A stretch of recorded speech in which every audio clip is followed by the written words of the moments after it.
Eh bien, bonjour à tous et à toutes les amis, j'espère que vous allez bien. Bienvenue sur ma chaîne secondaire encore une fois. On se retrouve comme promis avec ma session 3 MG. Je vous avais dit dans la dernière vidéo que j'avais fait sur ma chaîne secondaire que j'allais vous expliquer pourquoi vous l'aviez plus sur la chaîne. Elle est de retour à la petite session 3. Alors comme d'habitude, ceux qui ne sont pas encore abonnés, pensez à vous abonner et à mettre un petit pouce bleu. Activez la cloche parce qu'il y a plein de vidéos bonus et c'est vraiment une chaîne où je raconte un peu ma vie, j'explique un peu toutes les histoires en gros, sans coupure. Je sais qu'il y en a qui n'aiment pas les coupures sur ma chaîne principale. Là vous êtes sur la chaîne où je raconte tout sans faire une seule coupure. Donc les gars, pensez à vous abonner si ce n'est pas déjà fait et petit pouce bleu, et dans les commentaires mettez-moi pouce bleu pour le référencement, comme ça aide au référencement de la chaîne. D'ailleurs, truc assez fou, la dernière vidéo que j'ai sortie là sur la M4, où je demandais un petit peu si vous voulez, je demandais si vous voulez plus que je prenne un RS3 ou une BM, genre M4, M3, M2, elle est passée en tendance alors que j'ai que 30 000 abonnés. Bon, c'était un peu spécial parce que même ma chaîne principale passe moins en tendance. Donc c'est qu'au final vous aimez bien les vidéos sans coupure les gars. Bon, bienvenue dans cette nouvelle vidéo. Comme je l'avais dit, j'allais vous expliquer pourquoi je ne roulais plus avec ma session de 3 MG qui est juste ici comme tu peux voir. Et ben en gros, pour faire court, je veux dire, quand j'ai acheté la voiture, c'est-à-dire en 2019, parce que j'ai des bouchons, quand j'ai acheté la voiture en 2019 les gars, elle était blanche, et quelques mois après l'achat, je me rends compte qu'il y a des petits bouts de vernis qui se barrent de la voiture. Donc si tu veux, tu as une voiture, tu as une peinture, tu as du vernis qui se barre. Donc, directement, j'appelle l'acheteur, etc. Je lui dis ouais, du vernis qui se barre et tout. Sauf qu'à ce moment-là, c'était le moment où je devais faire mon covering en fait, si vous voulez. J'avais prévu de faire le covering au même moment. Donc au bout de 5-6 mois. C'est ça, je crois que c'est ça, oui, 5-6 mois. J'ai eu la voiture en décembre, je me suis dit que j'allais faire le covering au mois de juin, je crois. Non, août peut-être. Enfin, juste après le Covid, je l'avais fait le covering. Donc voilà, août je crois. Bref, on s'en fout, c'est pas la question. Et en gros, voilà, juste avant de faire le covering, je vais voir mon provider de covering, je lui dis ouais, voilà. Bon, par contre, la petite voiture, elle a des petits défauts de vernis et tout. Il me dit ouais, mais en fait, le problème, c'est que si je te fais le covering, c'est possible, hein, par-dessus, et ben ça va, quand tu vas enlever le covering, ça va tout défoncer en fait, tout simplement. Ça va tout défoncer. Et du coup, je lui ai dit ouais, je comprends. Sauf que moi, au lieu de refaire le vernis, j'ai fait ça par-dessus la peinture qui était éclatée. J'ai posé un covering du film qui colle sur une peinture qui est de excusez-moi, c'était le téléphone qui s'est mis en pause, qui est de mauvaise qualité. Donc en gros, comment vous dire que je savais que ça allait tout arracher. Donc en gros, on pose le covering, je roule, je fais ma vie avec la voiture, on fait tout. Puis vient un moment où je me dis tiens, je vais la vendre. Sauf que moi, en tant que bon citoyen, tu vois, je peux pas vendre une voiture dans un état où je sais qu'en fait, en dessous c'est pourri, que le mec qui va acheter la voiture, il va se retrouver soit à garder le covering à vie, soit à devoir refaire une peinture parce que la voiture, le covering est dégueulasse, donc si tu l'enlèves, ça arrache tout. Donc moi, je suis un mec bien, tu vois, je me suis dit, vas-y, ça se fait pas, je n'escroque pas les gens, je ne suis pas là pour escroquer les gens, je suis là pour vendre ma voiture et que le client qui va l'acheter soit content, tu vois. Donc voilà, on arrive au fait où on arrive au jour où j'enlève le covering. Donc je vais chez mon poseur de covering, je dis salut, ça va, bon je sais qu'il risque d'avoir des petites couilles quand t'enlèves la peinture, enfin le covering, c'est pas grave. Il me dit ok, je vais te l'enlever. Bon, quand t'enlèves un covering, pour savoir les amis comment on enlève un covering, vous chauffez le film et ça se décolle facilement. Donc il fait un peu froid et tout, donc dehors, donc il commence à faire frais, donc il faut bien chauffer le film. Donc je laisse la voiture, je rentre chez moi tranquille. Le lendemain il m'appelle, mon poseur de covering, il me dit Adrien, c'est la catastrophe. Je dis ah bon, pourquoi? Il me dit ta peinture elle est pourrie.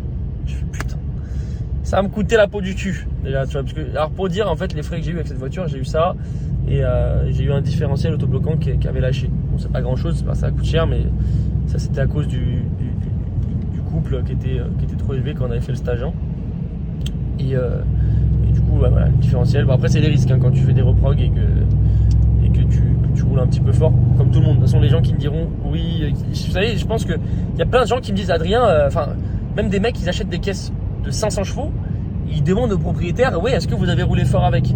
Ouais, il va pas te dire non, enfin s'il dit non, c'est un mensonge. Tout le monde achète ses caisses et il roule fort, se fait plaisir, tu vois, c'est un mensonge de dire non. Bref, et du coup, voilà, on arrive au fait que voilà, il m'appelle, il dit c'est la catastrophe. Donc je me dis fais chier, encore des frais. Parce que le différentiel autobloquant, je crois que c'était 5 000 ou 6 000 euros, je sais plus, 6 000 je crois. Ça coûtait un peu du cul. À savoir que sur les sessions de 3 normaux, c'est un différentiel autobloquant mécanique. Là, c'est un différentiel autobloquant électronique. Donc, ça coûte la peau du cul. Donc, il me dit c'est la cata. Donc, je dis bon, bah, écoute, je vais peut-être avoir 500 € de frais. Je me doutais, tu vois, je le savais avant. Donc, voilà. Je récupère la voiture. Plus de vernis arrière droit, plus de vernis sur la porte gauche, plus de vernis sur la porte droite, plus de vernis sur le pare-choc arrière, plus de vernis sur l'aile droite. Je fais putain la merde. J'ai récupéré une poubelle, les gars. Mais quand je vous dis une poubelle, je vais vous la montrer maintenant comment elle est. Vous allez voir comment elle est maintenant, on l'a bien refaite. Et après, je vous expliquerai. Bon, les gars, voilà, là, elle est dans un état parfait. Franchement, elle brille, elle est toute propre. Il n'y a plus aucun défaut sur la voiture. Les deux jantes, elles étaient abîmées, je les ai refaites et tout. Donc voilà, je vous la remontre. Comme je disais, comme je le dis maintenant, dernière vidéo avec.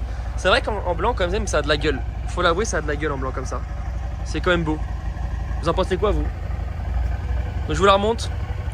Alors au niveau des pièces que j'ai laissées sur la voiture, il y a encore les décata. Je vais la vendre avec le décata, je vais la vendre avec les cales de 20 mm. Mais voilà. Pour l'intérieur, siège baquet, volant carbone, volant SW Custom. Hein, vous vous rappelez, petit volant sympa. Maintenant le LED il marche plus. Bon bref, on va pas revenir sur ce sujet. Siège baquet et tout. Donc voilà, c'est la fin. J'ai laissé les logos noirs. J'ai laissé les feux légèrement teintés à l'avant. La calandre Panamericana des dernières versions. Toujours le pack carbone et tout, elle est magnifique. Donc voilà à quoi elle ressemble en fait maintenant. Mais surtout vraiment, je pense qu'ils ont tellement bien bossé la carrosserie. Je vous dirai à la fin de la vidéo chez qui je l'ai faite. Mais voilà.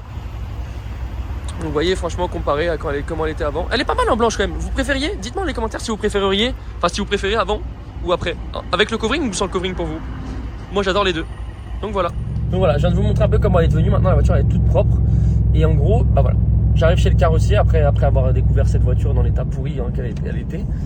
Et du coup, je lui laisse. Je lui dis, ouais, bon voilà, faites-moi ci, faites-moi ça. S'il vous plaît, réparez-moi la voiture, faites-moi un truc propre. Également, je me rends compte qu'en fait, j'avais cassé ma lame à l'avant que j'avais rajoutée en carbone. Et je me rends compte que quand on l'a posée, bah, en fait, qui me l'a posée, il a percé le pare-choc. Donc j'ai enlevé la lame, j'avais des trous dans le pare-choc.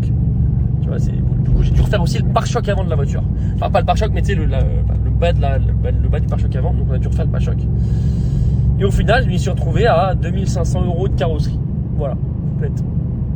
Quasiment. Enfin, j'ai presque fait une complète sur la voiture. Le capot était en super état parce qu'il avait été repeint déjà. Donc j'ai presque fait une complète sur la voiture. Donc voilà, comment dire que j'ai eu le seum. Bon, la voiture est dans très bon état. Maintenant, elle est quasiment comme neuve. Tu vois, elle a 40 000 km, 42 000 je crois. Mais la voiture est dans un état parfait. Surtout qu'elle sort de révision. Bref, la voiture est en super état. La peinture quasiment neuve. C'était juste le défaut de la peinture qui a fait que voilà, pendant à peu près 3 mois, j'ai pas eu la voiture parce que je leur ai déposé direct. Ils m'ont dit Adrien, on a du délai. Ouais, je leur ai dit ok, pas de souci. D'ailleurs, merci à la carrosserie GMA à Montesson qui m'a fait la voiture. Ils ont super bien bossé. Et du coup, voilà, ça a pris 2 mois, mais parce que ils avaient du délai, ils m'avaient prévenu. Donc voilà. Donc voilà la petite histoire avec le Session 3. Maintenant, là, je pense que ça va être la dernière vidéo de la chaîne que vous allez voir avec. Parce que je vais plus le sortir. Maintenant, il va partir en dépôt-vente. Et on le verra plus. On le verra plus. Ça y est, c'est la fin. C'était une super expérience avec cette caisse. Je pense que vous l'avez bien aimé. Bon, ça me fait bizarre de vous dire que c'est la dernière vidéo. Ça me rend pas triste, mais ça me fait bizarre parce que c'est quand même une caisse qui vous a bien fait kiffer sur la chaîne. Donc voilà. Le petit 63 il va partir. Je vous remonte l'intérieur, tu vois. Petit siège baquet et tout. Non, on a fait des super vidéos avec. C'était une voiture que j'ai bien kiffé. Mais voilà, toute bonne chose a une fin, les gars. Et là, c'est la fin de Session 3, mais une bonne fin. Une bonne fin avec un peu de frais, mais une bonne fin. Je suis content de la vendre. Ça va ouvrir des portes à de nouvelles caisses parce que bon, je vais pas avoir 3 caisses, tu vois. C'est même pas une question de budget, c'est que je vais pas m'amuser à payer 3 assurances et 3 parkings différents. Mais du coup, là, je vais la vendre et je vais me prendre une autre caisse. Du coup, c'est pour ça que ça a un rapport avec la vidéo que j'avais fait sur la M4 où je disais que je voulais une M4 pour un Session 3. Bon, voilà. En tout cas, les gars, la Session 3, elle vous dit au revoir. Peut-être adieu, peut-être à jamais, tu vois. Elle va partir. Dernière bande avec. Moi, je vous laisse sur cette belle vidéo. Petit rip dans les commentaires pour la Session 3. Adieu. Petit adieu dans les commentaires, je compte sur vous. Sur ce, les gars, petit pouce bleu. Pensez à vous abonner à la chaîne et activer la cloche si ce n'est pas déjà fait, les gars. Sur ma chaîne secondaire, évidemment. Mon Instagram, c'est G3 Adrien avec 2 i. C'est là où je vous poste tout. Et c'est là où j'ai montré en premier ma nouvelle voiture. Comme d'habitude, c'est sur Instagram. Puis voilà, les amis. Adieu à la Session 3. Ciao tout le monde. Bye bye.